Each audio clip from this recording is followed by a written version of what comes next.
রাজ্যে আসছেন প্রধানমন্ত্রী মোদী। নদিয়ার তাহিরপুরে যাবেন প্রধানমন্ত্রী। মতুয়া প্রধান এলাকা তাহিরপুর, সেখানে মোদীর জোড়া কর্মসূচি রয়েছে আজ। সরাসরি চলে যাব, আমাদের প্রতিনিধি রঞ্জিত রয়েছেন। রঞ্জিত, আর কয়েক ঘন্টা পরই প্রধানমন্ত্রী আসছেন এবং তাহিরপুরে সভা করবেন। শেষ মুহূর্তের প্রস্তুতির ছবিটা আমাদের দেখাও, আর সেই সঙ্গে কি কি কর্মসূচি থাকছে আজ তাঁর?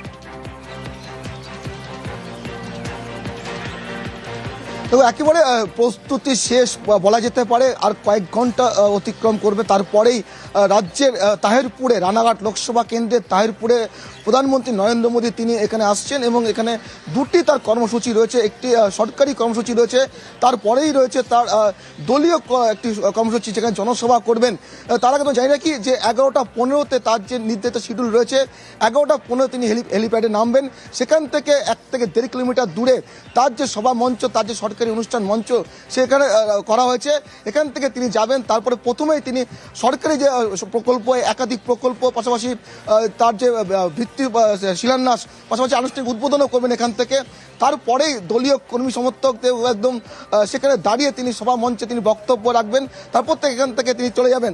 কিন্তু জানি না কি এখনো পর্যন্ত প্রচুর পুলিশ মোতায়েন, নিরাপত্তা একেবারেই অটুট করা হয়েছে। কারণ 2019 সালেও এই তাহিরপুরের এই একই মাঠে তিনি সভা করেছিলেন। পাশাপাশি আজকে যে সভা, সেই সভা ঘিরে একটা উন্মাদনা রয়েছে। পাশাপাশি তো জানি না কি ভোট থেকেই বিভিন্ন প্রান্ত থেকে, বিশেষ করে ট্রেনে করে যারা আসছিলেন, যে সমস্ত কর্মী সমর্থকরা তারা ইতিমধ্যে মাঠে এসে পৌঁছেছেন। অনেক কর্মী সমর্থক তারা আসছেন, তারা এই যে মাঠে এসে এখান থেকে মিছিল করে মাঠের দিকে যাচ্ছেন, জনসভার দিকে। ফলে মোদীর সভা ঘিরে এই মুহূর্তে প্রস্তুতি একেবারে শেষ। পাশাপাশি দলীয় কর্মী সমর্থক যার নেতৃত্ব যারা রয়েছে, তারাও কিন্তু ভোর থেকে মাঠে রয়েছে।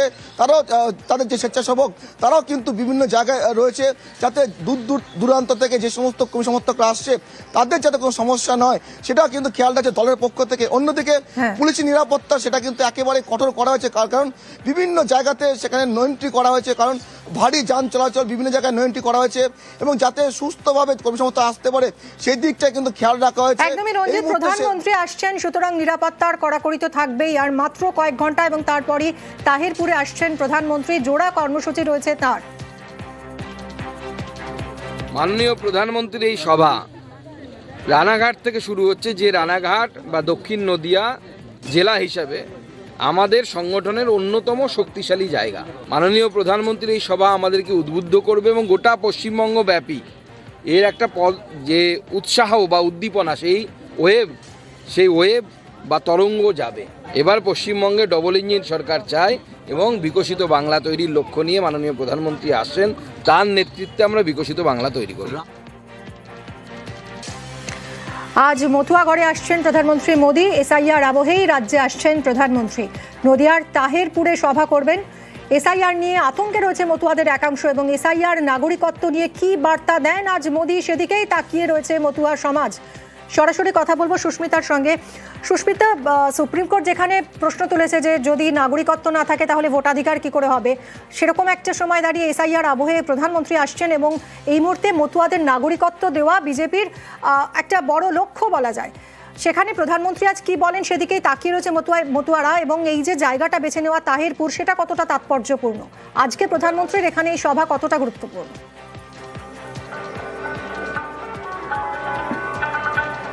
দেখো, নিশ্চিতভাবে অত্যন্ত গুরুত্বপূর্ণ। তার কারণ 26 বিধানসভা নির্বাচন, সেই বিধানসভা নির্বাচনের আগেই তাহিরপুর রানাঘাট বিধানসভার অন্তর্গত, সেই বিধানসভার অন্তর্গত তাহিরপুরের পাশাপাশি এর আশপাশে যে সমস্ত বিধানসভা কেন্দ্রগুলি রয়েছে সেগুলি মূলত মতুয়া অধ্যুষিত বিধানসভা কেন্দ্র বলেই পরিচিত। শুধু তাই নয়, বিজেপির কাছে এই মুহূর্তে যেমন লক্ষ্য নাগরিকত্ব দেওয়া মতুয়াদের, ঠিক তেমনি সবচেয়ে বড় চ্যালেঞ্জের মুখেও এই মুহূর্তে বঙ্গ বিজেপি নেতৃত্ব। তার কারণ ইতিমধ্যেই এসআইআর আবহে সিএএ ফর্ম ফিল আপ করে তার নাগরিকত্বের সার্টিফিকেট পাওয়া যায়নি, এরকম সংখ্যাটাও প্রচুর। সুতরাং এর মাঝে মতুয়াদের একাংশের মধ্যে ক্ষোভ বিক্ষোভও সামনে এসেছে, এবং এসআইআর এর যে খসড়া তালিকা ইতিমধ্যে প্রকাশ পেয়েছে তাতে যে 80টি বিধানসভা কেন্দ্র মতুয়া অধ্যুষিত রয়েছে, যেখানে প্রায় 18% মতুয়া ভোট রয়েছে, সেই 80টি বিধানসভা কেন্দ্রেই মতুয়াদের নাম বা যারা বলা হচ্ছে যে নিজের ধর্ম বাঁচাতে ওপার বাংলা থেকে এপার বাংলায় এসেছিলেন তাদের সিএ এর মাধ্যমে নাগরিকত্ব দেওয়ার ক্ষেত্রেও কিন্তু একটা বাধার সম্মুখীন হতে হচ্ছে। যদিও বিজেপি নেতৃত্ব বলছে সিএ একটা প্রসেস, নাগরিকত্ব প্রদান করা সময় মাফিক হবে, সেটি সময় যেটি বেশ কয়েকটা সময়ের ব্যাপার। তবুও 26-এর নির্বাচনের আগে এসআইআর আবহে বারবার সিএ এবং নাগরিকত্ব প্রসঙ্গ উঠে এসেছে। আর এই নাগরিকত্ব দিচ্ছে বিজেপি, নাগরিকত্বের সিএ এর মাধ্যমে মতুয়াদেরকে বাঁচাবে, এ দেশে নাগরিকত্ব প্রদান করবে বঙ্গ বিজেপি, প্রদান করবে কেন্দ্র সরকার। এই বার্তায় বারংবার সাংসদ এবং বিধায়কদের মাধ্যমে এ রাজ্যের মানুষকে, এ রাজ্যের মতুয়াদের দিতে চাইছে বঙ্গ বিজেপি, কেন্দ্রীয় বিজেপি প্রত্যেকেই। সেই বার্তাও বারংবার উঠে এসেছে। আজকে এই মঞ্চ থেকে প্রধানমন্ত্রী নরেন্দ্র মোদী তিনি মতুয়াদের উদ্দেশ্যে কি বার্তা দেন, যারা এখনো পর্যন্ত নাগরিকত্ব পাননি সিএ এর মাধ্যমে তাদের উদ্দেশ্যে কি বার্তা দেন, তাদের উদ্দেশ্যে কোনো স্বচ্ছ বার্তা থাকে কিনা প্রধানমন্ত্রীর কাছে, সেটি যেমন অত্যন্ত গুরুত্বপূর্ণ, ঠিক তেমনি আগামী বিধানসভাকে নির্বাচনের নিরিখে বা আগামী বিধানসভা নির্বাচনের লক্ষ্যে এই 18% ভোটকে একত্রিত করতে এই মুহূর্তে মরিয়া বঙ্গ বিজেপি। তার কারণ যদি 21-এর বিধানসভা নির্বাচনে দেখা যায় সেক্ষেত্রে 80টি বিধানসভা কেন্দ্রের যে ভোট শতাংশ রয়েছে মতুয়াদের, তার সিংহভাগই গেছিল বিজেপির ঝুলিতে। কিন্তু 24-এর লোকসভার নিরিখে বিধানসভা ভিত্তিক ফলাফল দেখলে বোঝা যাবে যে সেক্ষেত্রে বিজেপির ভোট শতাংশ বেশ কিছুটা কমেছে এবং তার পরবর্তী সময়ে পঞ্চায়েত কিংবা অন্যান্য ইলেকশনেও দেখা গিয়েছে বিজেপির উপর আস্থা বেশ খানিকটা কমেছে এই মতুয়াদের। সেই আস্থা পুনরুজ্জীবিত করতে আগামী 26-এর নির্বাচনে মতুয়া গড় যেটা বিজেপি মনে করে তাদের গড়, তাদের শক্ত মাটি, সেই শক্ত মাটিকে আবারও ধরে রাখতেই বঙ্গ বিজেপি এই মুহূর্তে মরিয়ার। সে কারণে প্রধানমন্ত্রী রানাঘাটের সভা বলেই মনে করা হচ্ছে, মতুয়া গড়ের সভা বলেই মনে করা হচ্ছে। একদমই সুস্মিতা, অনেক ধন্যবাদ। এসআইআর এবং নাগরিকত্ব নিয়ে আজ কি বার্তা দেন প্রধানমন্ত্রী মোদী, সেদিকেই নজর রয়েছে এই মুহূর্তে মতুয়া সমাজের। এদিকে মোদীর সফরের আগেই সরগরম বাংলা। সভার আগের দিনই তৃণমূলকে নিশানা করেছেন মোদী, এক্স হ্যান্ডেলে পোস্ট করেছেন, রাজ্য সরকারকে কড়া আক্রমণ শানিয়েছেন। মোদীর দাবি রাজ্যবাসীর একমাত্র আশা বিজেপি। রানাঘাটে বিজেপি আয়োজিত র্যালিতে থাকবো, এক্স হ্যান্ডেলে পোস্ট প্রধানমন্ত্রীর।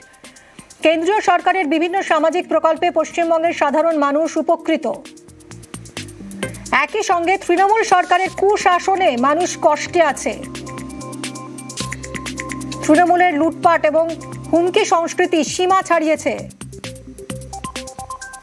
এই কারণে পশ্চিমবঙ্গের মানুষের একমাত্র আশা বিজেপি। গতকালই এক্স হ্যান্ডেলে পোস্ট করেছেন প্রধানমন্ত্রী মোদী। অন্যদিকে মোদীকে পাল্টা জবাব দিতে ছাড়েনি তৃণমূল। মোদীকে নিশানায় বঞ্চনা তীর তৃণমূলের। 26-এ মানুষ বিজেপিকে প্রত্যাখ্যান করবে বলে দাবি তৃণমূলের।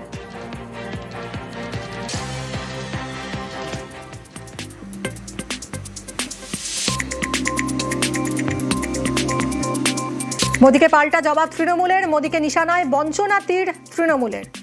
26-এর মানুষ বিজেপিকে প্রত্যাখ্যান করবে বলে দাবি তৃণমূলের।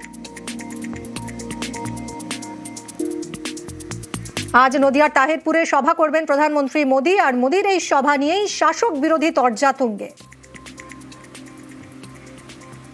বিজেপির রাজনীতি সমন্বয়ের রাজনীতি, বিদ্বেষের রাজনীতি নয়। আমরা যুক্তরাষ্ট্রীয় কাঠামোর মধ্যে বিশ্বাস করি, এই ব্যবস্থার উপর আমাদের আস্থা আছে এবং দেশের প্রধানমন্ত্রী সর্বতোভাবে প্রত্যেকটি রাজ্যকে তার আর্থসামাজিক উন্নয়নের গতিপথ যাতে ত্বরান্বিত হয় তার চেষ্টা চালিয়ে যান। পশ্চিমবঙ্গের সরকারের সঙ্গে রাজনৈতিক যুদ্ধ থাকতে পারে, কিন্তু উন্নয়নের ক্ষেত্রে অন্তত কোনো বিমাতৃসুলভ আচরণ বিজেপি করে না। প্রধানমন্ত্রীর যাতায়াত রাজনৈতিক পর্যটকের মতো, ডেলি প্যাসেঞ্জারই করেন প্রধানমন্ত্রী, স্বরাষ্ট্রমন্ত্রী সহ বিজেপি নেতারা বাংলায় ভোট এলে, কিন্তু বাংলার প্রাপ্য দেন না, বাংলাকে বঞ্চনা করেন, বাংলার মানুষের অধিকার খর্ব করেন, বাংলা ভাষাকে অপমান করেন, বাংলার মনীষীদের অপমান করেন, বাংলা ভাষী ভারতীয়দের বাংলাদেশে পাঠিয়ে দেন। এবার মানুষের পরিচয় শিকড় ধরে টান মেরেছেন। ফলে ড্যামেজ কন্ট্রোল করতে হাতে পায়ে ধরে প্রধানমন্ত্রীকে আনতে হচ্ছে, তাতেও ড্যামেজ কন্ট্রোল হবে না। বিজেপি ভোট কমবে, ভোটের শতকরা হার কমবে, আসন কমবে, বিজেপির ভরাডুবি হতে চলেছে।